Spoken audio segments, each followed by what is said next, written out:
ভারতের আধিপত্য বাংলাদেশে আমরা কখনো চাই না। ইসকনকে অনেক আগেই নিষিদ্ধ করা উচিত ছিল।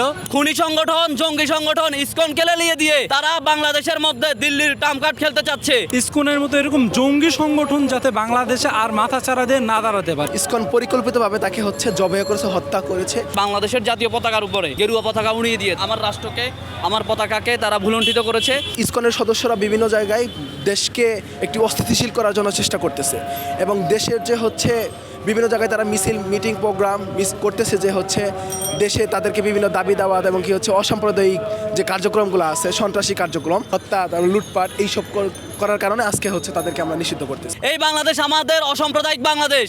আপনারা লক্ষ্য করেছেন আমরা শিক্ষার্থীরা রাত জেগে আমাদের হিন্দু ভাইদের মন্দির পাহারা দিয়েছিলাম, তাদের উপাসনালয় পাহারা দিয়েছিলাম, কিন্তু আমরা দেখতে পাচ্ছি এই ফ্যাসিস্ট, এই খুনি হাসিনা ভারতীয় তাবেদারদের সাথে হাত মিলিয়ে আমাদের সকল মসজিদ, আমাদের মুসলিম ভাইদেরকে হত্যা করার নীল নকশায় লিপ্ত।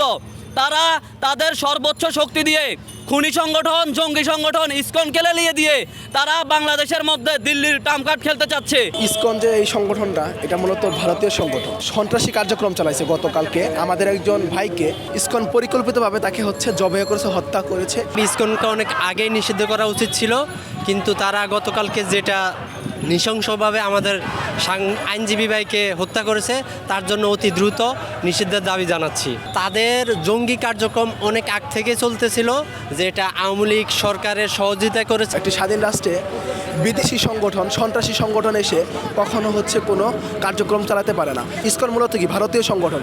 ভারতের আধিপত্য বাংলাদেশে আমরা কখনো চাই না। আমাদের এই স্বাধীনতাকে নস্যাৎ করার জন্য ভারতের ছড়াছড়ি চক্রান্তে ইসকনের চিন্ময় প্রভু সহ যারা যারা ছিল তারা চট্টগ্রাম মহানগরীতে বেশ কয়েকবার সমাবেশ করেছিল। তারা বিভিন্ন ব্যানারে, বিভিন্ন নামে বাংলাদেশের এই নতুন স্বাধীনতাকে নস্যাৎ করার অপচেষ্টায় লিপ্ত ছিল।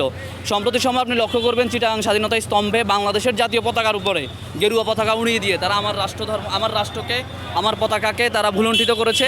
তারা রাষ্ট্রদ্রোহের মতো বিদ্রোহের কাজ করেছে। খুনি বাহিনী, পেটুয়া বাহিনী, লেলুয়া বাহিনী আমাদের একজন সরকারি শিক্ষানবিশ আইনজীবী সাইফুল ইসলামকে নৃশংসভাবে জবাই করে হত্যা করেছে, যার মাধ্যমে প্রতীয়মান হয় যে তারা আসলে জঙ্গি সংগঠন। তাদের বিগত দিনের কর্মকাণ্ডের মাধ্যমে তারা প্রকাশ করেছে যে তারা বাংলাদেশের স্বাধীনতাকে চায় না, তারা বাংলাদেশের স্বাধীনতাকে নস্যাৎ করতে বদ্ধপরিকর। ইসকন যখন এতদিন স্বৈরাচারে যারা ছিল, শেখ হাসিনা সরাসরি তাদের সাথে ভারতের যে একটা কানেকশন ছিল, সেই কানেকশনের থ্রুতে ইসকন বাংলাদেশে এসেছে এবং এতদিন তারা এভাবেই করেছে বাংলাদেশের বিপ্লবী জনতা বা মুসলমানদের বিরুদ্ধে বিভিন্ন চক্রান্তমূলক কার্যক্রম তারা এতদিন ধরে চালিয়ে এসেছে। আমরা মুসলমান 90% মুসলমান হলেও সর্বদা আমাদের উপরেই বৈষম্য হয়, আমরাই বৈষম্যর শিকার হই। আমরা চাই ইসকনের মতো এরকম জঙ্গি সংগঠন যাতে বাংলাদেশে আর মাথা চাড়া দিয়ে না দাঁড়াতে পারে। তারা চাচ্ছে বাংলাদেশে একটি সাম্প্রদায়িক দাঙ্গা তৈরি করতে, কিন্তু আমরা হুঁশিয়ার করে দিয়ে বলতে চাই আমরা শিক্ষার্থীরা, আমরা প্রাইভেট বিশ্ববিদ্যালয় শিক্ষার্থীরা সচেতন। আমরা ধৈর্যের পরিচয় দিচ্ছি, আমাদের ধৈর্যের পরিচয় দিবেন না। এখনো খুনিরা বাইরে ঘুরে বেড়াচ্ছে, তারা বিনা বাধায় আমাদের পার্শ্ববর্তী রাষ্ট্রে চলে যাওয়ার পায়তারা করছে। তাদেরকে অবিলম্বে গ্রেপ্তার করুন, তারা যেন বাংলাদেশে কোনো সাম্প্রদায়িক দাঙ্গা তৈরি করতে না পারে।